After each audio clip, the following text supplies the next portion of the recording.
देखिए यहाँ पे प्रॉफिट लॉस का पहले हम इस वीडियो में कंसेप्ट बताते हैं, कुछ एक क्वेश्चन से एग्जांपल के थ्रू समझाएंगे भी, ध्यान से देखिएगा। देखिए कुछ भी नया नहीं है इसमें, जो लोग कहते हैं ट्रिक वगैरह, तो कुछ भी ट्रिक नहीं है, फॉर्मूले से ही हम लोग ध्यान से देखेंगे। हम लोगों ने पढ़ रखा है कि प्रॉफिट परसेंटेज बराबर होता है profit upon CP into 100। Similarly ऐसे ही पढ़ रखा है loss percent equal to loss upon CP into 100।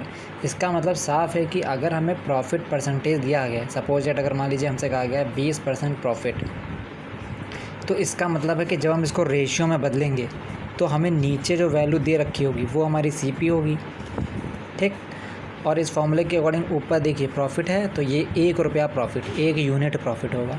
तो अगर हम यहाँ पे लिखेंगे ना चाहें CP और SP का रेशियो, तो 5 हो गया CP और 5 में जब ये 1 ऐड कर देंगे तो हमारा हो जाएगा 6, ये हो जाएगा हमारा SP, ठीक। सिमिलरली अगर ऐसे ही हमसे कहा जाए कि 20%, हाँ, ये जो 1/5 आया है, जैसे इसको 20% को अगर आपको रेशियो में ले जाना है तो 1/100 से इसकी मल्टीप्लाई कराई जाती है। 21 जा 20, 25 जा 100, तो ये आ जाता है 1/5, ठीक है। ऐसे अगर कहा गया 20% लॉस, तो इसका भी अगर हम देखें तो -1/5 लिखा जा सकता है, ये हमारा CP हो गया। इसमें अगर हम CP और SP का रेशियो लिखना चाहें तो 5 रुपये CP, और इस बार लॉस 1 रुपये का हुआ है तो ये 4 रुपये लॉस हो जाएगा। अब इसी कंसेप्ट को लेकर के एक क्वेश्चन हम कंसीडर कर रहे हैं, ध्यान से देखिएगा। जैसे हमने कहा एक किताब 25% लाभ पर बेची गई,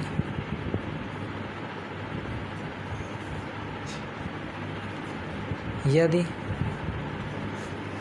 उसका विक्रय मूल्य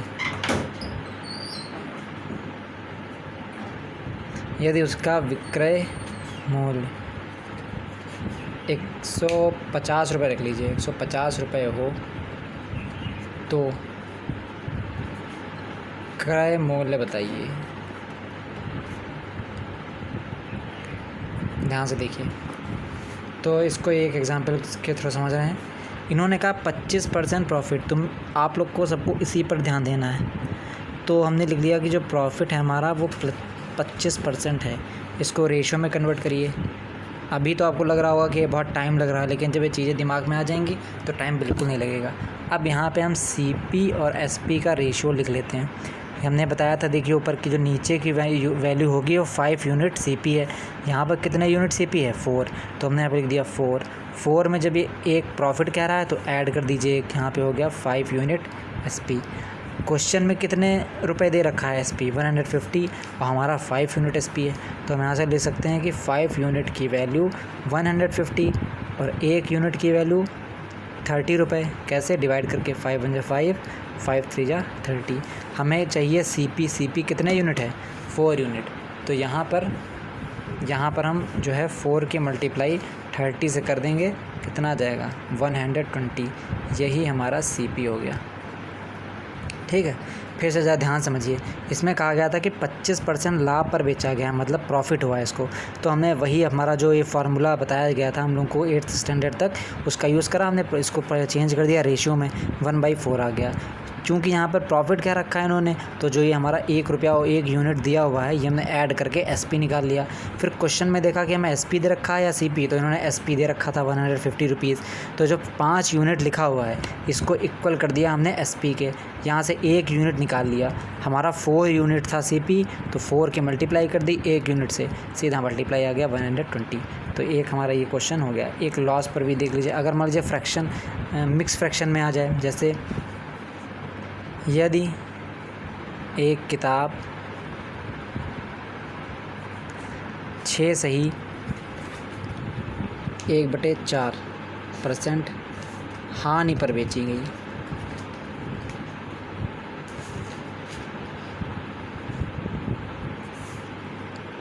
तथा उसका विक्रय मूल्य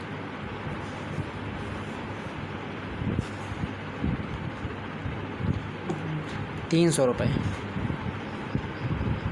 तो क्रय मूल्य बताओ।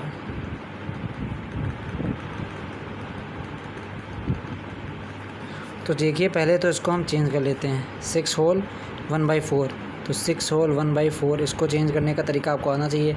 6 4 जा 24, 6 × 4 + 1/4, ये परसेंटेज चल रहा है। तो 25/4, जब इसको हम रेशियो में कन्वर्ट करेंगे तो 25 से 4 बार में कैंसिल हुआ, इट मीन्स 1/16 आ गया। अब ये तो लॉस है, तो लॉस है यहाँ पे, ये लॉस, ये हमारी CP दिया हुआ है। अगर हम यहाँ पे CP और SP का रेशियो लिखें तो CP तो 16 रुपये हो गया और SP कितना हो गया 15 रुपीज़, क्योंकि लॉस है तो हमें 1 रुपया कम मिल गया। यहाँ पर इन्होंने विक्रय मूल्य कितना दे रखा है 300 रुपये, तो 15 यूनिट इक्वल टू 300 रुपये, तो 1 यूनिट इक्वल टू 20 रुपीज़। कैसे, 15 × 15, 15 × 30, 20 रुपीज़ आ गए।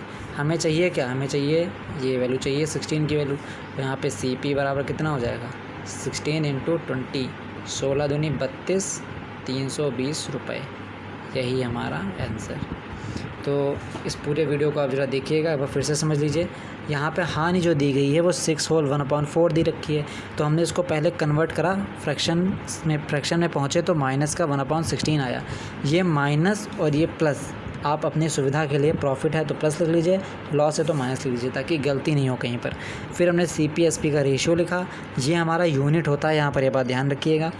यूनिट के बाद हमने देखा कि यहाँ पे हमें क्या दे रखा है, तो यहाँ पे विक्रय मूल्य दे रखा था SP, तो 15 यूनिट को हमने SP के बराबर कर दिया, 1 यूनिट फाइंड कर लिया। फिर 16 यूनिट पूछा जा रहा था हमसे, तो मैं 16 यूनिट की मल्टीप्लाई कर दी। इसका पार्ट 2 आपको जल्दी ही प्रोवाइड किया जाएगा। अगर आपको अच्छा लग रहा है तो लाइक करिए, शेयर करिए, सब्सक्राइब करिए। Thank you.